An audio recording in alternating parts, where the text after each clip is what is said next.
Perkenalkan, nama saya Daniel Pasaribu dari kelas R2G. Saya akan menceritakan kembali alur cerita dari film The Lightning Thief yang rilis pada tahun 2010 yang sudah saya rangkum alur ceritanya. Cerita ini berdasarkan mitologi kepercayaan dewa-dewa Yunani.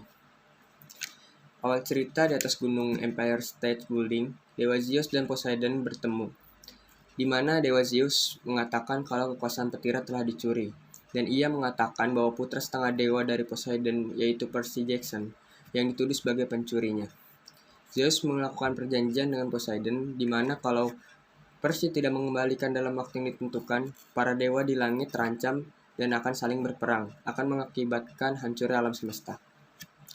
Percy sendiri adalah seorang remaja yang memiliki kekuatan yang tidak ia ketahui, dan ia mempunyai kesulitan dalam belajar di sekolah. Namun dia memiliki kemampuan unik yang dapat bernapas di dalam air dalam waktu yang lama. Lanjut alur cerita ke sekolah. Sementara di sekolahan dalam acara mengunjungi museum lokal, Percy diserang oleh Fury yang menyamar sebagai guru yang menuntutnya untuk mengembalikan kekuasaan petir Zeus. Lalu dia dikejar oleh sahabat terbaiknya Percy yang bernama Grover Underwood dan gurunya yang bernama Mr. Burner. Keduanya muncul untuk menolongnya setelah kejadian tersebut. Burner menyuruh Grover untuk mengajak Percy dan ibunya yang bernama Sally Jackson untuk keluar dari rumahnya dan menuju camp khusus manusia setengah dewa. Sebelum terjadi kejadian yang tidak diinginkan lagi, Sally pun meninggalkan suaminya yang bernama Gabe Ugliano, ayah tiri dari Percy, yang memiliki kebiasaan mabuk dan menyuruh ibunya saat di rumah. Namun dalam perjalanan, Percy, Grover, dan Sally diserang oleh Minotaurs yang muncul untuk membunuh Sally. Saat itulah Percy baru mengetahui kalau Grover adalah setengah dewa juga, yang berusaha menjaganya. Percy membunuh Minotaurs yang telah mengambil ibunya dengan tanduknya sendiri. Kemudian Percy pingsan karena shock tanpa bisa menyelamatkan ibunya. Lanjut cerita ketiga hari berikutnya. Percy bangun di tempat camp tersebut mengetahui kalau dia adalah putra dari Poseidon, dan baru tahu kalau Mr. Burner sebenarnya adalah seorang kentaur atau manusia yang berbadan setengah kuda yang bernama Chiron. Chiron menyarankan Percy untuk pergi ke Gunung Olympus untuk meyakinkan Dewa Zeus bahwa dia tidak bersalah. Percy mulai melakukan pelatihan untuk menggunakan kekuatan setengah dewanya yang dapat memanipulasi air dan mengenal sesamanya. Di sana ia dapat mengenal juga teman-teman setengah dewa lainnya seperti Annabeth Case, Putri Athena, Luke Castellan, dan Putra Hermes.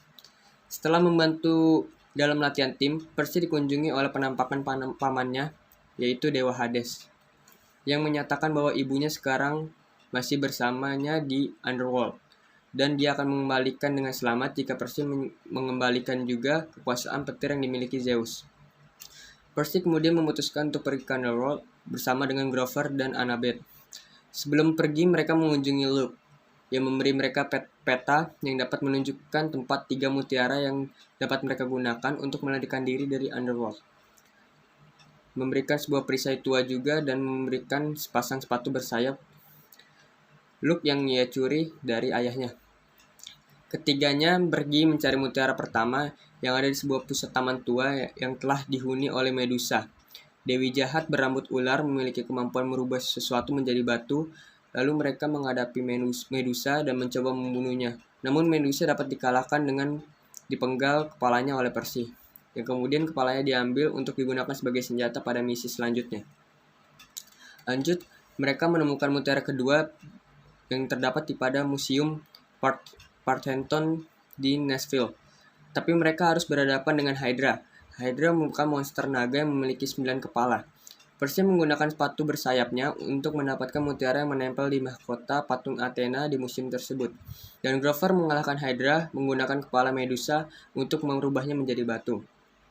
Lanjut ke mutiara ketiga yang terletak di Las Vegas di Casino Lotus, di mana mereka di sana memakan jamuan tanaman teratai yang bisa melupakan tujuan mereka berada di sana hingga beberapa hari, sampai mereka sadar kembali dan berusaha melarikan diri untuk menghadapi beberapa lotus si pelahap. Dengan ketiga mutiara di tangan mereka, Percy, Grover, dan Annabeth lalu menuju ke Underworld yang terletak di Hollywood. Lalu mereka bertemu dengan Dewa Hades dan istrinya yaitu Persephone. Dan Hades mengeluarkan Sally dari perangkapnya dan menemukan petir Zeus yang tersembunyi di balik perisai Luke yang dibawa Percy. Dengan demikian terungkap bahwa Luke mencuri petir Zeus. Persephone merebut petir tersebut dari tangan Hades untuk menghindar dari keabadiannya menghabiskan hidup bersamanya. Dan petir tersebut diserahkan pada Percy untuk dikembalikan kepada Zeus. Namun karena mereka hanya memiliki 3 mutiara, hanya Percy, Annabeth, dan Sally yang bisa pergi. Sementara Grover tetap tinggal di sana dengan Persephone tersebut. Saat Percy, Annabeth, dan Sally berada di Empire State Building, mereka diserang oleh Luke yang ingin menghancurkan Gunung Olympus dengan tujuan agar keturunan para dewa atau dewa setengah manusia bisa menjadi penguasa baru untuk menggantikan para dewa. Setelah pertarungannya di Manhattan, Percy dapat mengalahkan Luke dan mengembalikan petir Zeus di tempat para dewa-dewa tersebut. Percy pun bertemu dengan ayah kandungnya yaitu Poseidon. Demikian cerita ini berakhir, bahwa sebenarnya terungkap bahwa Luke sebenarnya akan mencuri dan Zeus telah mengembalikannya dan akhirnya bertemu dengan ayah kandungnya yaitu Poseidon. Terima kasih, kurang lebihnya mohon maaf. Selamat malam.